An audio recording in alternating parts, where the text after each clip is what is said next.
So hello guys, meron akong bagong na-discovering apps na pwede nating pagkakitaan na hindi tayo maglabas ng pera. Napakaganda na itong platform na to guys. Ito ang Pi Network. So ano ba yung Pi Network? So ang Pi Network guys ay Pi Network guys ay isang apps na nagmimina siya ng Pi coin sa mga cellphone natin. Free lang ito. So habang free Pi, i-download nyo na, sabay-sabay na tayong magmimina. Kaya gawin mo to everyday. Ang Pi ay isang cryptocurrency tulad ng Bitcoin. So the first digital currency you can mine on your phone. So first digital currency na makapagmina tayo dito lang sa phone natin. So hindi tayo magmimina sa bundok, dito na sa phone natin. So ika nga guys, mining crypto is hard. So investing in crypto is risky. So too many of us left out our cryptocurrency revolution kasi nga mahirap sa riske. So ang ginawa ngayon ni Pi nito, gumawa siya ng platform ng ganito para Pi makes crypto mining easy, para maging easy yung pagmimina natin sa phone natin at saka hindi pa madadrain yung battery natin kasi light lang nga tong apps na to guys. So napakaganda nito. So ang ginawa ko ngayon guys, nag-search ako sa YouTube o nag-research ako sa YouTube about Pi Network, kung ano ba yung Pi Network. So kung gusto nyo, may doubt kayo about sa Pi Network, search nyo sa YouTube, maraming video na lumalabas doon o marami kayong info na kukuha about sa Pi Network. So, tingnan nyo guys, so makikita nyo dito, maraming nagbablog about Pi Network. So, na-shock nga ako dito guys, nakita ko si Mr. Chinky, binablog niya yung about sa Pi Network. So, makikita nyo dito sa baba, so si Mr. Chinky Tan, so yun, nagbablog siya o nag-video siya about sa Pi Network, kung legit ba yung Pi Network. So search nyo na lang guys kung need nyo pa ng other info. So kung gusto nyo itong bagong platform na to guys, kung gusto nyo i-download, punta lang tayo dito sa Play Store natin. So pag dating mo sa Play Store, search nyo lang yung Pi Network. So search nyo dyan sa search box ang Pi Network. So PI siya guys, hindi siya PIE. So PI lang, Pi Network. So search nyo lang ganyan, Pi Network. Tapos click nyo lang. Tapos makita nyo dyan sa baba, Pi Network, yung baba ng IQ option. So Pi Networks, install nyo lang yan. So pinutin nyo lang yung install sa gilid. So ito na yung platform na to guys. Ito na yung Pi Network na platform na apps guys. So napakaganda dito. So hintayin natin ma-download. So yan, download natin yung Pi Network na yan para makapag-register na tayo. So, installing na. Medyo mahina yung connection natin. So, yun. So, pag na-install na, open nyo lang yung apps na yan. So, ito yung makikita nyo pag focus nyo sa Pi Network. So, welcome to Pi. So, pag nakita nyo na yan, hintayin nyo lang saglit kasi may lalabas dyan sa yun. So, cryptocurrency mining made easy. So, please verify your identity, either Facebook or number. So, mag-select lang kayo ng either i-connect nyo sa Facebook or sa number nyo. So, sa akin, subukan kong i-connect dito sa phone number ko kasi nakakonect na ako sa Facebook. So, ngayon, search lang kayo ng country kung saan kayo. Search nyo lang dyan sa taas. Kung maraming option ng country kung saan kayo guys. So, Philippines, Saudi, or sa United States, maraming option dyan. So, search nyo lang yung country kung nasaan kayo ngayon. So, sample, ilagay natin dito yung Philippines. So, hanapin lang natin yung Philippines. Tapos, baba lang natin konti. So, merong Saudi Arabia dito. At saka, so marami siyang bansa guys. So, search natin ito, Philippines. Tapos, lagay natin yung phone number natin. So, lagay natin yung phone number dito. So, yung phone number natin sa Pilipinas o nasang bansa ka man, so, ayun yung phone number, ilagay mo dyan. So, for verification lang yan guys. Ilagay nyo lang dyan yung phone number nyo. So, yan. So, lagay ko yung phone number dito. Pagkatapos yung nalagay sa phone number nyo, submit nyo na agad. So, submit nyo na pag nalagay nyo na yung phone number nyo.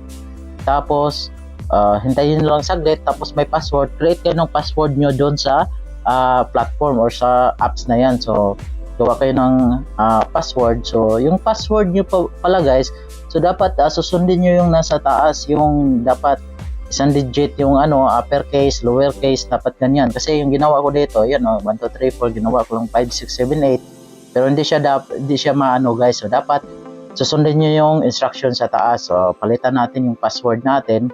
So, gawa ko ng password. So, dapat ganito guys yung password natin. So, gawin natin uppercase muna yung So, pag nag-deny siya sa password guys, ulitin nyo lang. Gagawa lang kayo, susundin nyo lang yung nasa taas, yung instruction sa taas para makagawa kayo ng password nyo dyan sa Pi Network or sa platform na to, nitong Pi Network guys. So yon, so ulitin ko lang yung password ko, lagay ko lang dyan. So yan, pag nakalagay na kayo ng password, click nyo na yung submit. So submit nyo lang guys.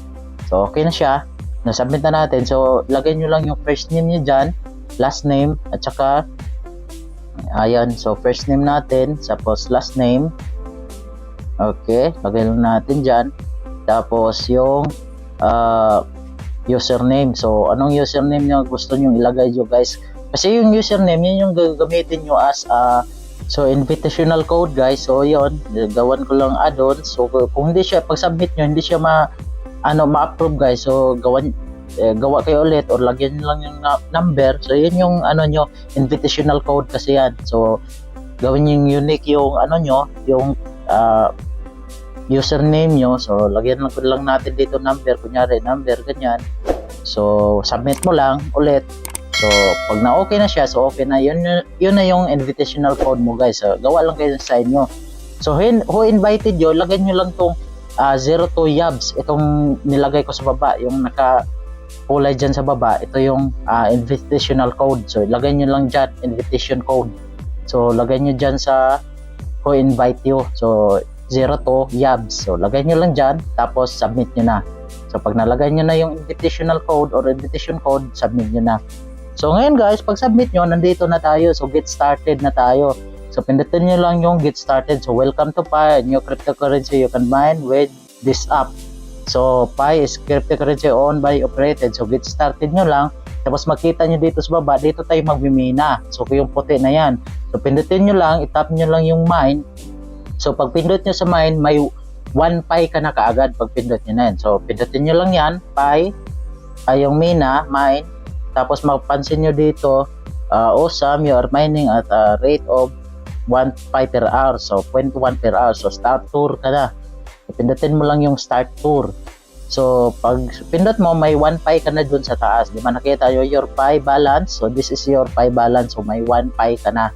So yan lang kabilis guys. May 1 Pi ka na kaagad pag sign in mo pa lang or pag register mo pa lang sa Pi Network. So next mo lang yung nasa baba guys. So Pi community chat. So yung mga instruction dyan, next mo lang. Kung may time kayo, basahin nyo lang yung mga instruction na lumabas dyan. So view roles. So may mga roles din sila dyan sa Pi Network.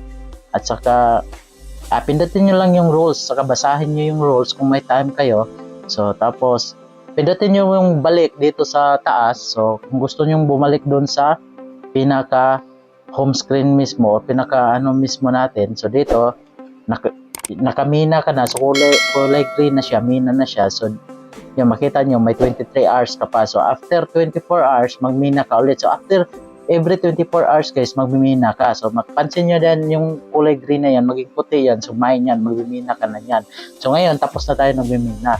So diba, ganun lang kabilis guys. Wala tayong ipalabas na pera. Ganun yung kaganda itong bagong platform na to. So ano pang hinahintay mo guys? Download nyo na to at saka sabay-sabay na tayo magmimina. So kung hindi ka pa nakasubscribe, please subscribe, hit the notification bell para updated kayo sa mga bagong video i-upload ko. Like, share, and comment. Thank you! Yeah!